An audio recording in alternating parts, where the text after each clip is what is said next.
Good morning, ladies and gentlemen, on this very third day of the Freedom Game, and welcome to the panel, which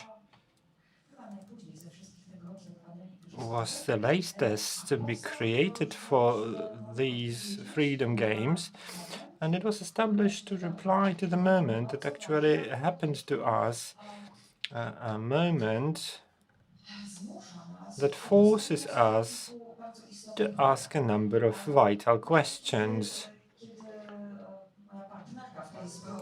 And let me just say that when my partner to the crime, with whom I'm going to run this conversation, this dialogue, approached me with the idea, I was right after a conversation with Professor Czapliński, whom we welcome online with us, and that was the talk about nature's legal personality, how we can introduce nature into law,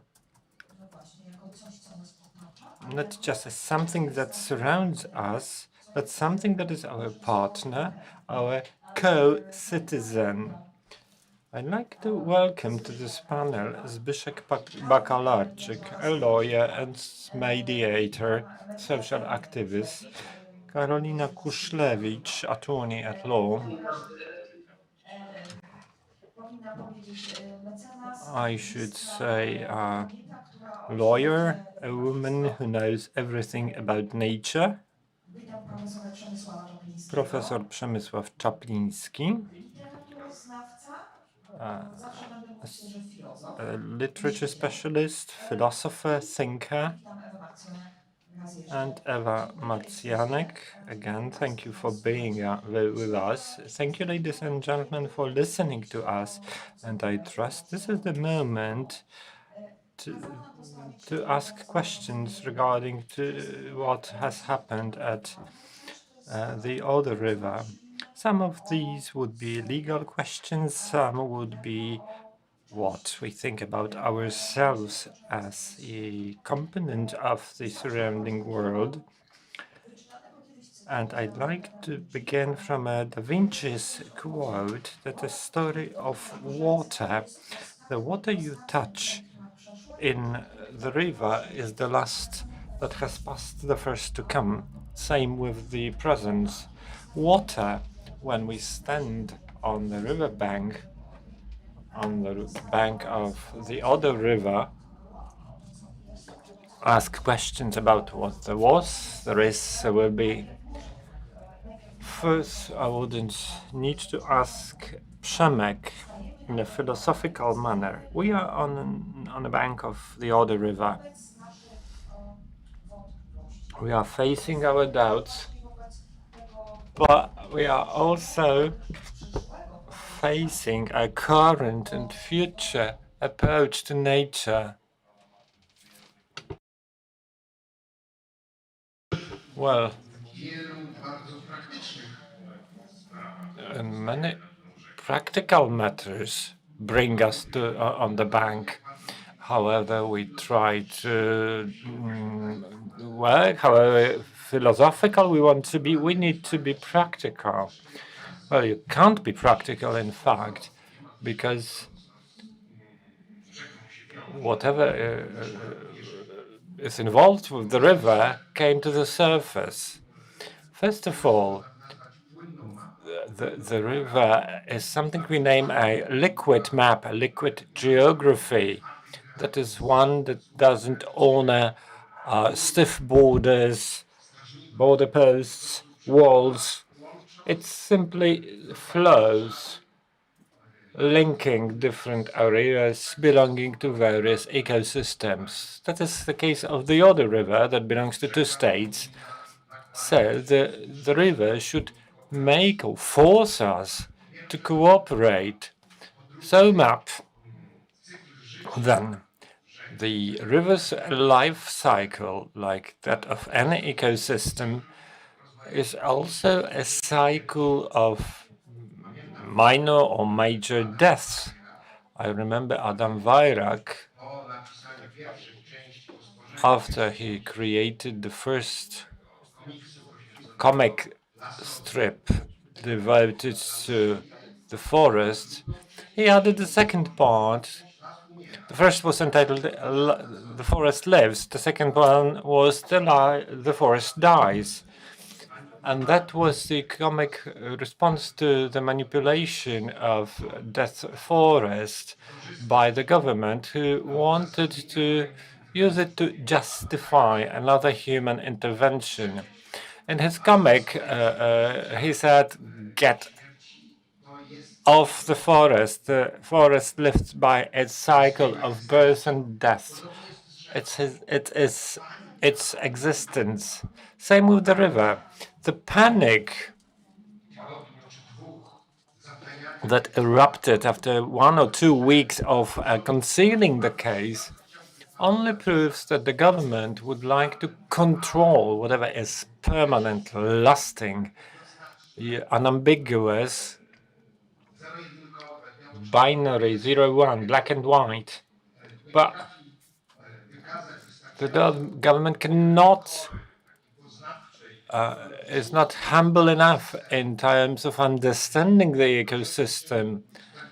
So the government representatives were trying for the first fortnight to conceal the matter, and then they tried to find the guilty party whom to put imprisoned or leash in public. So the liquid map is the first issue. The second issue are ecocycles. They are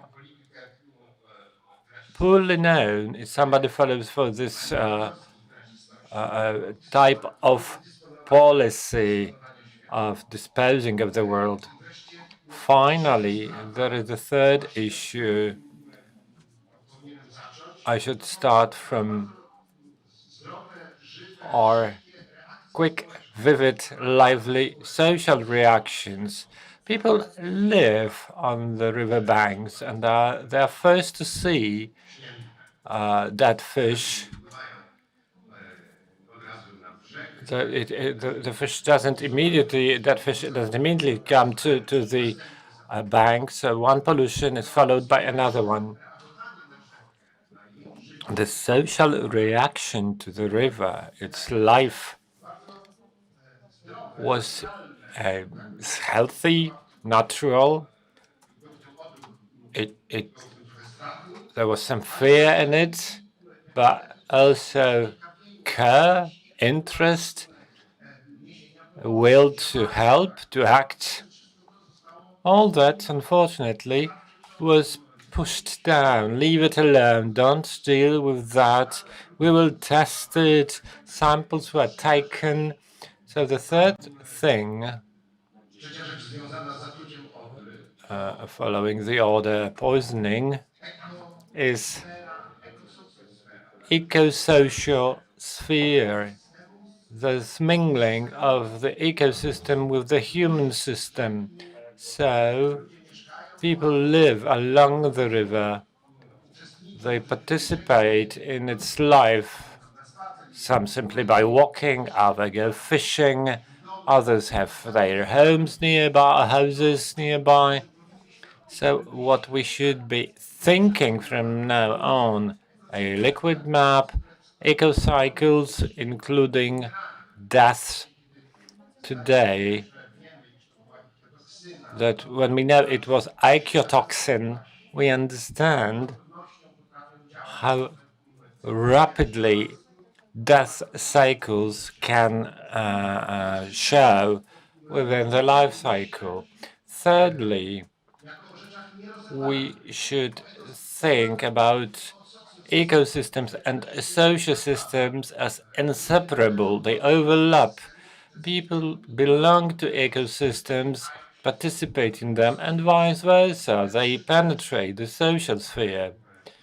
The three things map, overlapping spheres.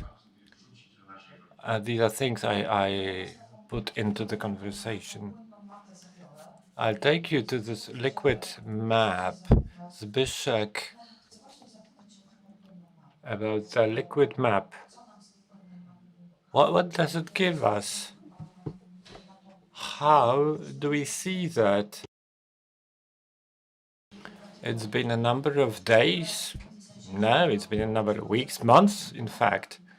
We keep asking questions, the questions that have brought us here. But what, in the very beginning, comes out of it for us who come to the river? Our problem with the river and the liquid map is that we, as people and representatives of the statehood, not us but the government, do not see that liquidity. The response to the river's problems usually involves more regulations, more concrete, more requirements, new institutions that would take care of the river. Institutions that failed during the Oder crisis, or they did act, but the test results, inconvenient for the governing party, were hidden until no longer the disaster could be concealed. The size of it was too large. We do not see that liquidity. It seems to us that we can split the river into pieces and assign responsibilities to different entities, then look for the guilty ones. That's more of a legal approach because we like to find a culprit. We look for the blame, but it can't be done.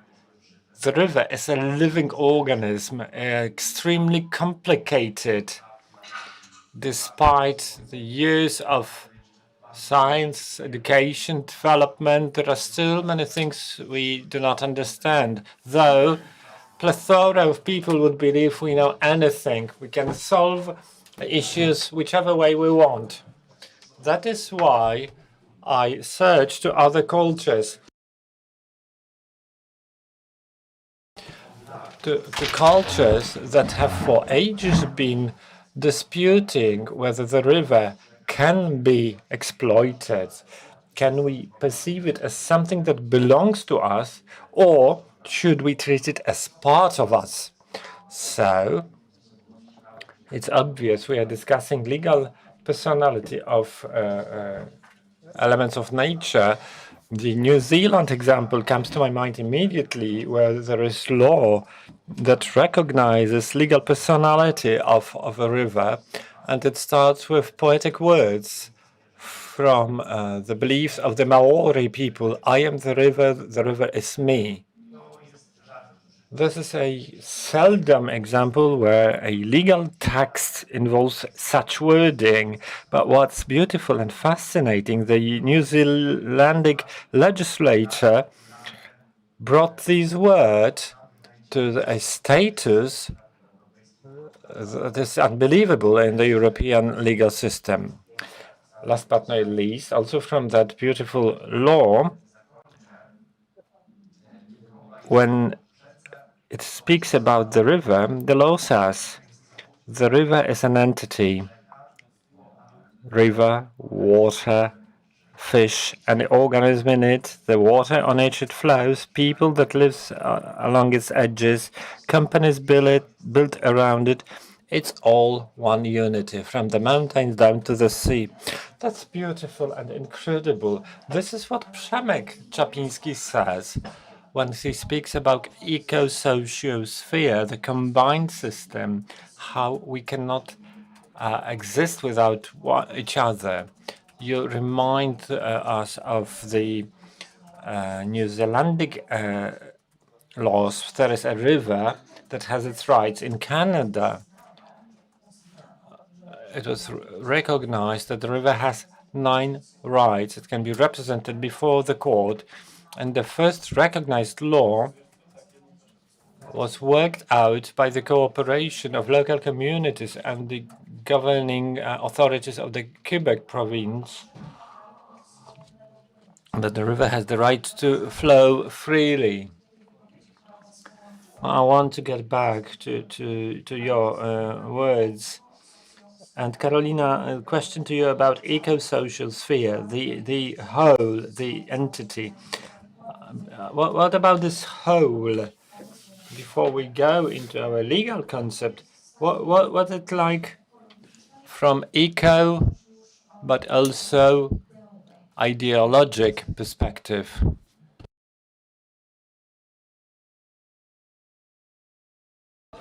From my perspective, two areas. One that involves redefining our attitude to nature, and the example of that redefining can include such provisions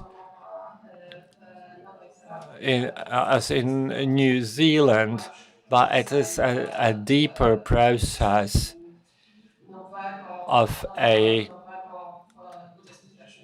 new, in the 21st century, look at relations with the nature as being its part, but also as being a human that has enormous powers of destructions at hand. I don't want to make the river romantic. For me, it's litigation.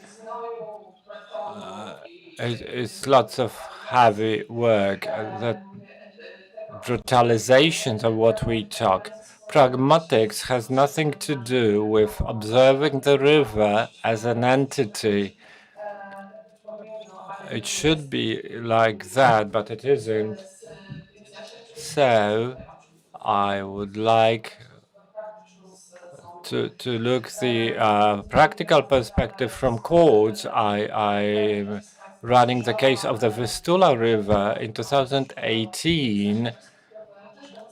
There was an eco disaster that was pretty publicized. There, the Wody Polskie company, Polish Waters, who have this enormous tools to manipulate the river, the nature, that is the dam, artificially raised the water level on the Vistula River by 1 meter during the hatching season for birds, and that resulted in washing off hundreds and thousands of nests and young birds. It destabilized the life of those animals. A river is not just relations human nature, but also the life of animals. And this is a biocentric point of view, not creating the river protection based on human relation, but it's not the only element there.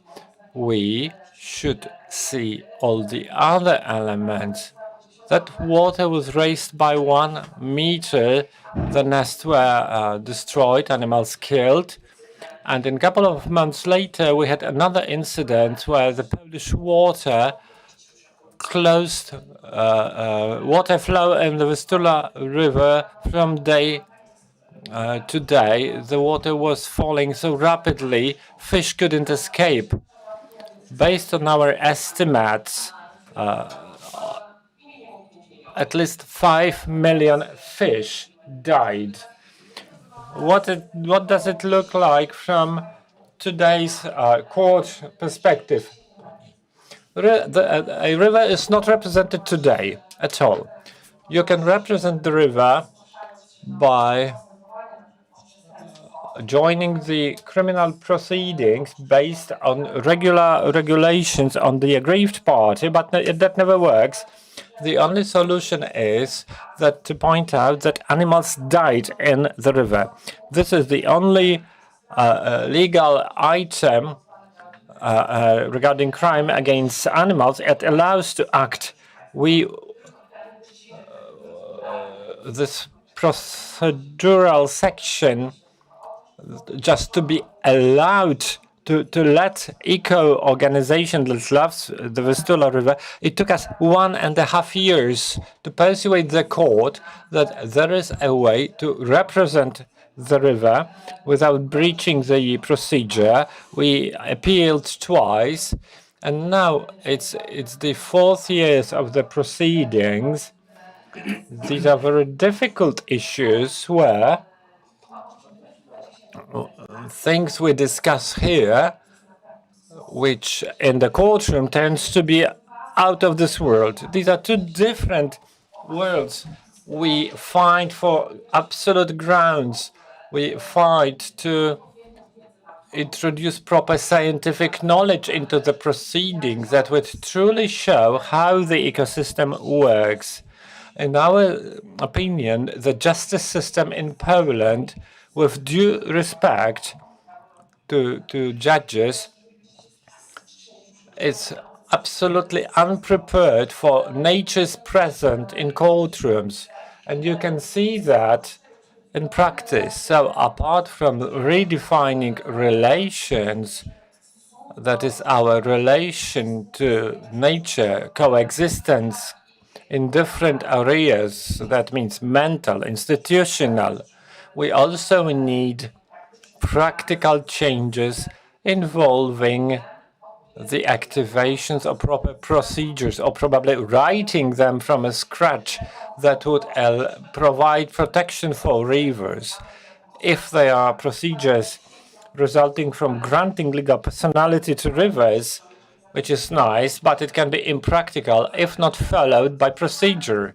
Or if these are just good procedure without this legal personality, without redefining the river in the law, from my perspective, I don't care. I would just like to have strong tools to act on behalf of the organization regarding rivers, mountains, forests. Referring to what Karolina has just said, one justification for you, not only do we have lawyers with you, Karolina was speaking about procedural in lieu in front of the court.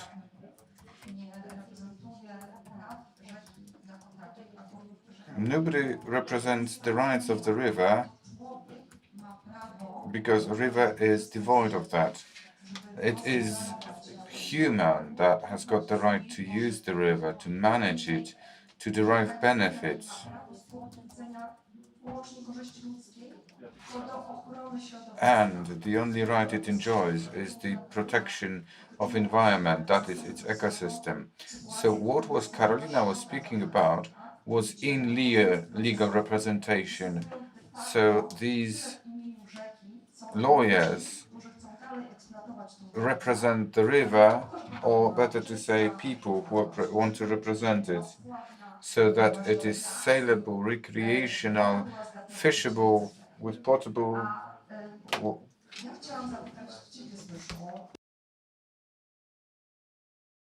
Zbyszek, you started speaking about this concept of subjectivization of the river as a living, animate thing. It may seem to you strange. Some of you may find it close to your heart. Some may find it strange that there is a person, an animate person or being, as those in Mauritian and Quebec say. So a legal entity that is recognizing river as animate object was combated for by the people living by it. In Mauritius people, these were Iwi and Viteava, Takoa and Pupua peoples and other Iwis that used the river. And they resulted in New Zealand's parliament, after many a battle that started in 1980s, finally recognized the Wanganui River that is called Te Awa Tupui. This court granted it legal personality. indivisible being, from the mountains as far as the sea. Metaphysical and biophysical wholeness, so personal ones, were accommodated for. A river, a living being, animate being, has been granted the right to exercise its personal rights, and those who want to live by it, manage it, make use of it, must respect it and collaborate with one another. It was a longish yet necessary introduction. Over to you, Zbigniew. Do you see this possibility to streamline the legal issues of the Oder River and other rivers? It's a very simple question with a very complex answer. From a legal point of view, I believe both attorneys of law agree with me. Granting legal entity is pretty simple because it's just one sentence, because it has been the notion that has been known in Polish legal system for years and in European legal systems for centuries. It has got personal rights and the tools to protect the latter. But if we go into details, the things become complex. Foundations, companies, associations, collectives of people can define their interests and their objectives. A river cannot speak out, saying what its interest is. Be it a river, a mountain, a stretch of forest cannot speak. Similar in New Zealand, there is organizational development of legal personality so that the people who are interested in representing rivers' interests are able to say what this interest lies in, so that it is possible to finance the interest, because it's just beautiful words without finances, and hardly can you organize anything sensible. And there are ways to single out legal representatives of the river. In theory of law, a legal personality needs to have entities that speak on behalf of this legal personality. Like board of managers in a limited liability company is the one that airs out opinions on behalf of the company. I'm not going to speak in Mauritian, I don't know the language, but there is two-person office. One of them is elected by the Crown, because New Zealand is still a part of the Commonwealth, the other part selected by the Crown, and the other by the Iwi, the organization, Maori Association. Can we translate it into Polish and European legal system? With a special endeavor, yes. Having listened to Karolina, I'm wondering how much is that needed? Do we need this far-reaching personal advancement? We are lawyer practitioners. We know what is the judicial system and innovative conceptions, what is the adoption pace. I'm wondering, and well, I can reverse the question, and Karolina will answer it. Wouldn't be enough, instead of looking for legal personality or assigning legal personality to a river, wouldn't be enough to supply social organizations that are into ecology or rivers, depending how they are organized, purely in-court representation of the interest. Just like social organizations may represent those in a disadvantaged position. So let me modify this question. This goes to Karolina. Do you believe that the regulations that we have, and there are myriads of regulations, at least 5 acts on waters, groundwaters, underground waters, not only rivers. So do you believe the regulations that pertain to water management, even if we speak about environment protection, we speak about sustainable use? Do you think that the solutions that we have in Poland and in other European countries, Poland is not special,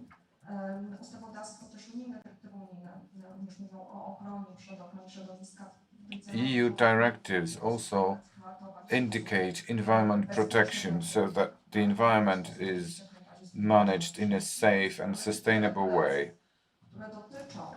So the regulations that pertain to environment protection for human needs, without the transposition that this is a being that is devoid of its own rights, but the right to serve people, do you think these regulations are sufficient? So that you or anybody else, but you wanted to say this, that you can be a proxy of such a being? That was a question.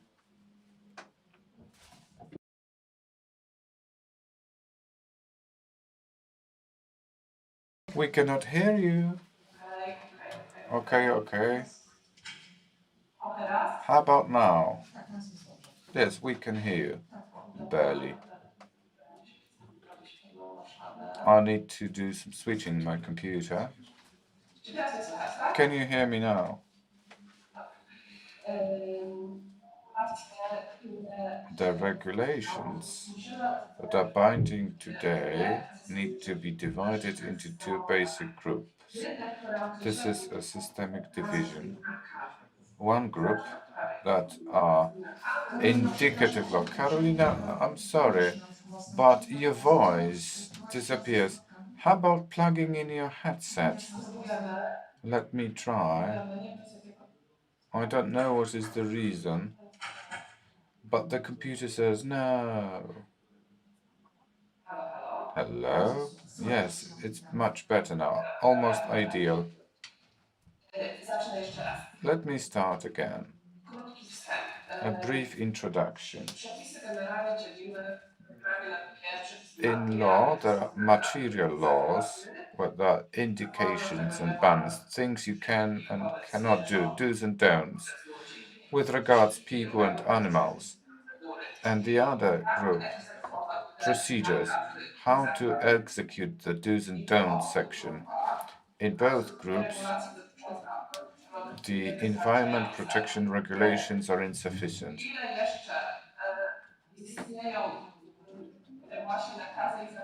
If there are bans and indications, still they are human. And the executive laws are not there in place.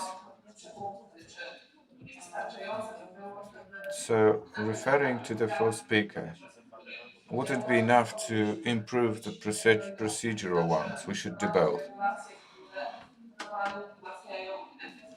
We should introduce regulations that enhance systemic protection of the river. So the river is protected on its own right. For our English listening audience, there is still problem with the connection. Karolina, can you hear us? I cannot hear you. The managers of Wody Polskie, of the Catchway department, have been sued. They are regarded culprits, not because this is a case as it is, but we said that the victims were the birds and the fish, so something outside the river of the scope as such. So we need regulations with regards to water protection, the ecological disaster, saying that a river is the living environment for other beings.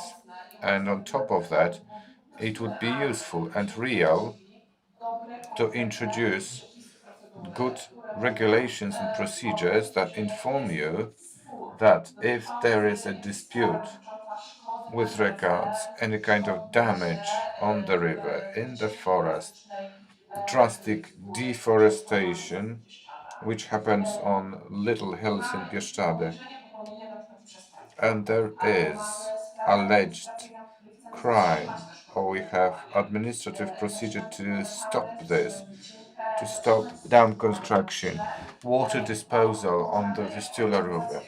We, the ecological organizations, we are guaranteed to be one of the parties, so we can file in evidence, question, represent a river in front of the court of law. Intermediate, what is missing now, because there are general ones, but we need to fight for convincing the court that these tools can be used. According to my knowledge, these regulations are insufficient. Sometimes you cannot be a part in a proceeding, so there is no voice of anybody who would represent the Vistula in total, in ecosystemic way, the value of the river, the fish. There'll be no voice of this kind. What is most important is to enhance the proceedings, the regulations that make it possible for the organizations to represent without an 18 months battle to be admitted into the courtroom. When you are speaking about the representative voice, the voice that, as a matter of fact, can air out opinions on behalf of those who have no possibility. This is the thing with the river. When we refer to those both peoples, specificity in New Zealand or Canada, specificity of their beliefs, specificity of their culture, the river seems to be rooted in the latter. The river is the life, the indispensable part of human life, something that you are speaking about, eco-sociosphere, Przemek, and also the elements that you enter into as a part of the world that had already been there, and these peoples cannot comprehend it in separation. So I've got a feeling that nature is treated as if something happening on the side. In the situations like the one with the Oder River, the deforestation, the water disposal that Karina was speaking about, dozens of situations or disasters make us think. We see that it is part of our existence, that we are a unity of this environment. I had a very nice discussion with Przemysław Czapliński on representation. This is what I want to ask you about, the representation and how we think about the river, nature, them being a person. A person or a subject? The representation principle as such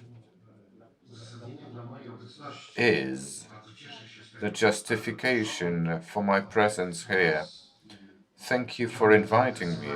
I was listening to you pretty attentively, alarmed and full of hope, listening to legal practitioners, which makes me realize that if I can be of any help, is the question of representations. In human language, being man, you cannot avoid being the state of being an usurper. You cannot say that my words are the words of the river. River needs to be translated. It's a pity Anya Bartsch is not here with us. She is a wonderful literary research. She was the first to write a paper on this troublesome relation between man and nature.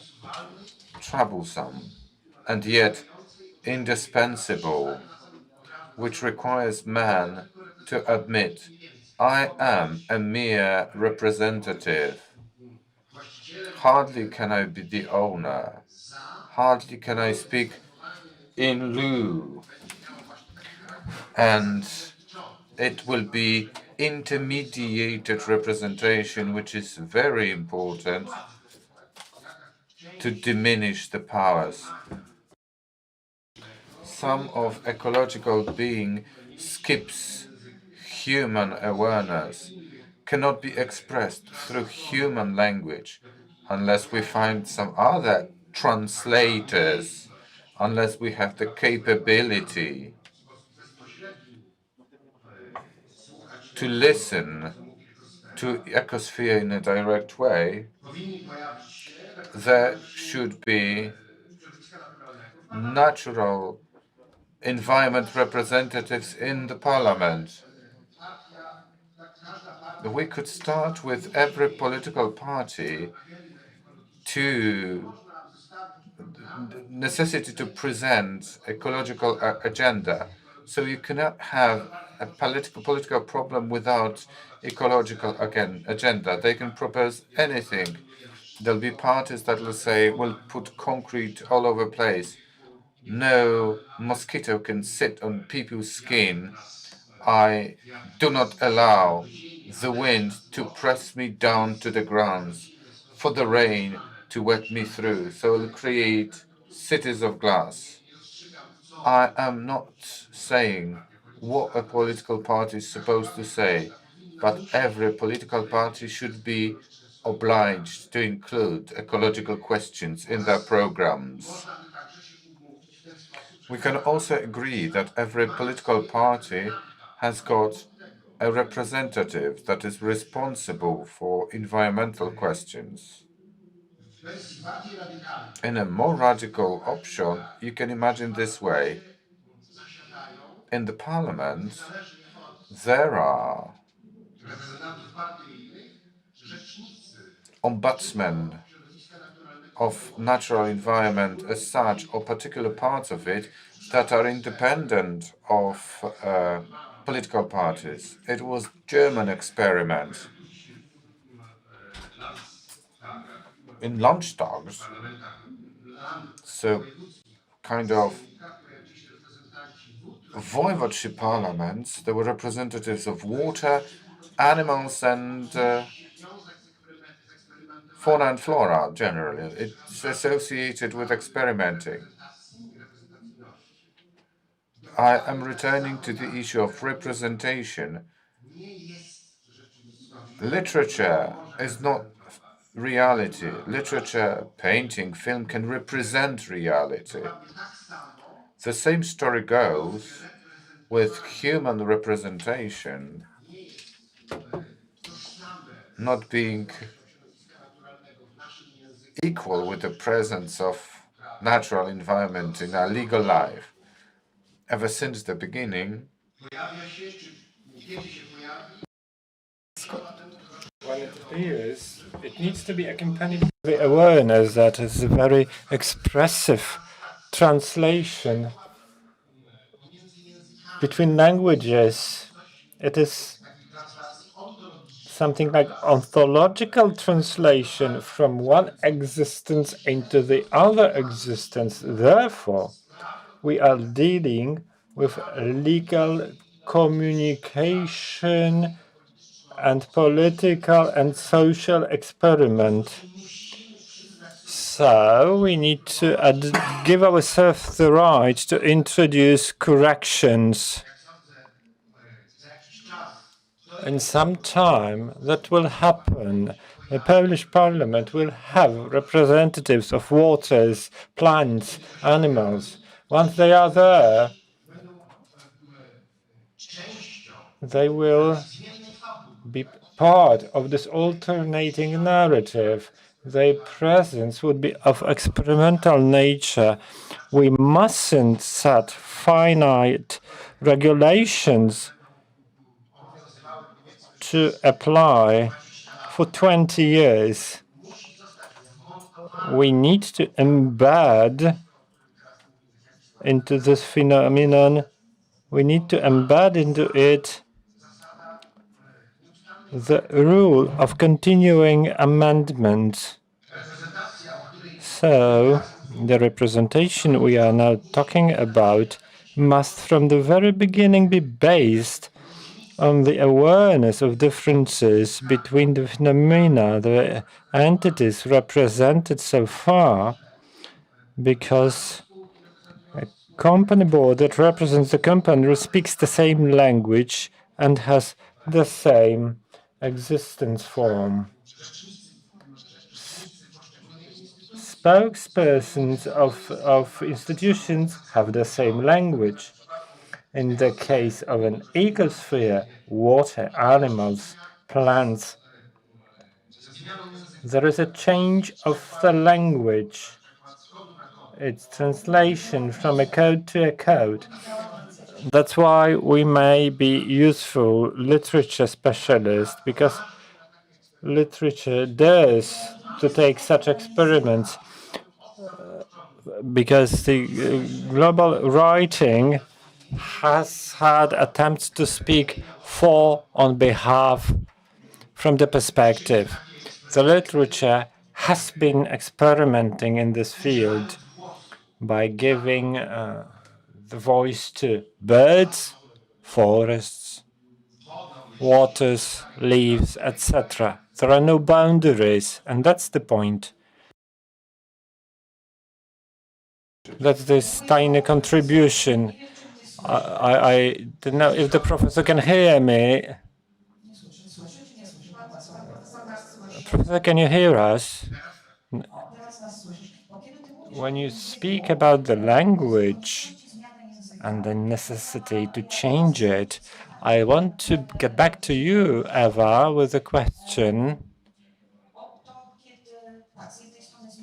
On one hand, we do change the language, the thinking, but we also need to change our axiology, our evaluation. When you speak in the legal categories, there is use, exploitation, and value comes at the very distant position. The point is that use means taking something away. Yesterday, during one of my panels, I quoted Magda Schroeder. Perhaps our axiology or ontology requires the replacement of human with the term life. And when we observe life, it's closer to the legal personality we are looking for. Life.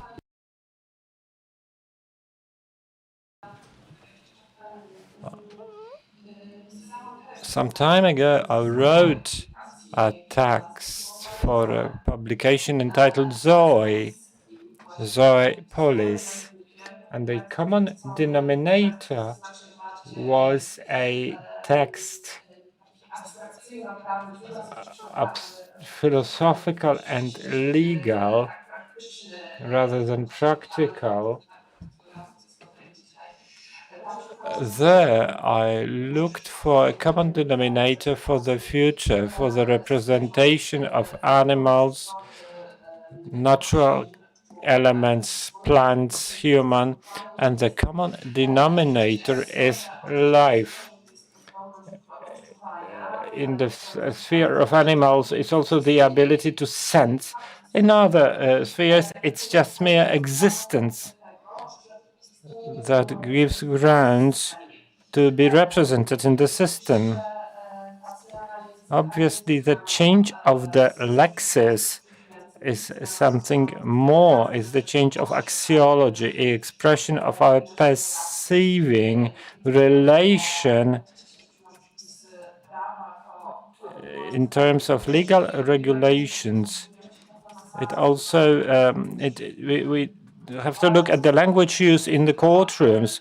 This language needs to be changed into one that is more sensitive, but it cannot become the language of poetry. It will never be as sensitive as what we can use in this debate, but it can be a language that addresses values. And an example of that language is the language of international UNESCO contract on World Heritage. There we reach for values, the need to protect natural processes. It doesn't speak about using, exploitation. They speak about care, protection, that the nature is very important by itself for the people, for future generations. That's a load of work to be done, but the common denominator is the right to existence, as noted by the Supreme Court in 2016 in the case on fish. It stated that the basic right of each animal is the right to exist. And in that narrative, harsh law, brutal words, there are small spaces, sentences that speak about fish right to exist. When we speak of protection, we speak from the position of the one who's supposed to protect. If so, axiologically, we are above those whom we protect. The protected one is subordinate to that who protects. Therefore, we act from the position of the force, despite the fact we are protecting. If we care, we also protect. So we believe something is weaker than us. We care, we protect. So we are still in the dominating position. We are the dominants. In terms of the legal language, all the laws that speak about natural protection, nature protection, speak from the human dominating stance. But referring to what Karolina said in the very beginning about life, the life cycle, the everlasting life cycle, unformalized, Zoe, or Zoe, as we say today, the Greek distinguished Zoe and bias. Bias is specific life. Your dogs, your fish. They also distinguished the life that was formless in continuing circle of life. That way they spoke about the existences of nature, and the Zoe was in very, very old ages, far before the Christ age. So it's worth to reach for that concept mentally. And this is the concept that is so close to the peoples we have referred to. Will such concept, Zbyszek, is it acceptable for us? Is it comprehensible to us? Well, I'm asking about education, ecological, of course, but also legal, because we often do not know how to do it, even from the perspective of a regular citizen, but somebody who, like you, who deals with representation by profession. Well, I believe they have already made the first step en route. We recognize we live in the Anthropocene, and we recognize anthropocentrism, the focus on ourselves in our language. I listened to Karolina when she spoke about UNESCO conventions that speak about care, protection. What you ever said is paternalistic. We, the people, shall care, protect this poor nature that will perish without us. No. When we refer to the peoples that see the personality of the nature, that there are we, the people, and she, the river, she, the mountain, it, the nature. These are not just examples from New Zealand, from Canada. There are cases from Ecuador, India, many other countries where it's very poetic, of course, but we speak about subjectivity. There are people who recognize the Mother Earth, that say there are us, there is the Mother Earth. We are equal in existence. We are partners. When we refer to that language, we can speak about care, protection, but we miss this element of subjectivity. When we speak of our partner, we don't say we will take care. We say we are equal entities with same rights, same obligations. When we speak of legal education, we should say that the legal concept of legal personality of natural entities is pretty strange for European systems. We have far deviated from that personality, subordinating Earth to ourselves. And because of that, it's very difficult to get back to that. And the debate that is happening, the activities of organizations Karolina represents clearly state that we have to look for that personality just to give our partner, the nature, new old tools so that it can fully enforce the laws that it possesses by the nature of its existence. And there is this element inside that we skip or miss. When you were speaking about the partnership, it came to my mind that we should start seeing reciprocability, relations between nature and us and nature. And that would be the very first step that has allowed in the law to use these poetic words, I am the river is me. If we see these mutual relations instead of our paternalism or subject the earth, but if we opt for reciprocability, the relations, it will be far easier for us to speak about nature, tree, creature, non-human creatures, as of those who are our partners in being in this world. Thank you very much. The Defensor Iuris, Lawyers Association, for bringing us into this discussion. Defensor Iuris as a partner to this Freedom Games. I hope it's our first but not last form of cooperation. I'd like to thank Karolina, Przemek, Ewa, Zbyszek. Thank you, ladies and gentlemen, for being here. Stay with us. Read, listen, talk. Thank you.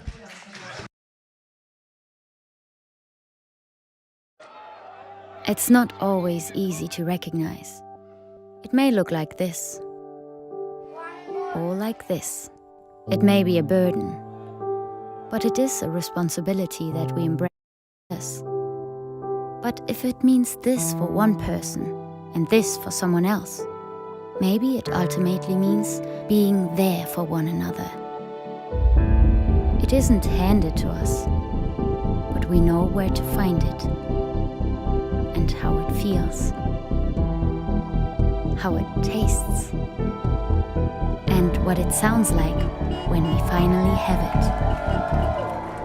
It means different things to different people, but for many, it means everything. And if we all fight for it, it will eventually bring us together.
Atlas Network is, as the name suggests, a network, and it's global. We work all around the world. We're based in the U.S. We have about 159 partners in the United States right now, and the bulk of our partners are outside, nearly 500 in total. Atlas Network, it connects people from all over the world, defending the idea of human dignity, defending human rights and personal liberties. Atlas Network is focusing on, I think, the most important and moral cause in the entire world. We partner with local innovators, local leaders who understand conditions on the ground in communities facing real challenges. We look at the people from the worldwide freedom movement that are passionate, are ready to make a difference, understand local conditions, and we invest in them. At Atlas Network, we unleash individual ingenuity to enrich humanity. The United States does not have a lock on the idea of freedom and liberty. Those ideas are beyond borders. One of the main goals of Atlas Network is to eradicate poverty around the world, and we do that by investing millions of dollars in our partners' work every year. Historically, wealthy nations around the world have tried to help low-income countries develop. The way we've been doing it traditionally has not really been working. So there's a movement to do development differently, and that means we need to step back as outsiders and rethink the role that we're playing in helping people in low-income countries achieve their dreams. We want to make the world a better place. We want to make the world a freer world. All of us want to leave a legacy and be part of something big to make a better world. This is exactly the work of Atlas Network. With our growing number of hundreds of successful partners, we're stronger than ever. Changing the world Changing the world Changing the world starts together with us.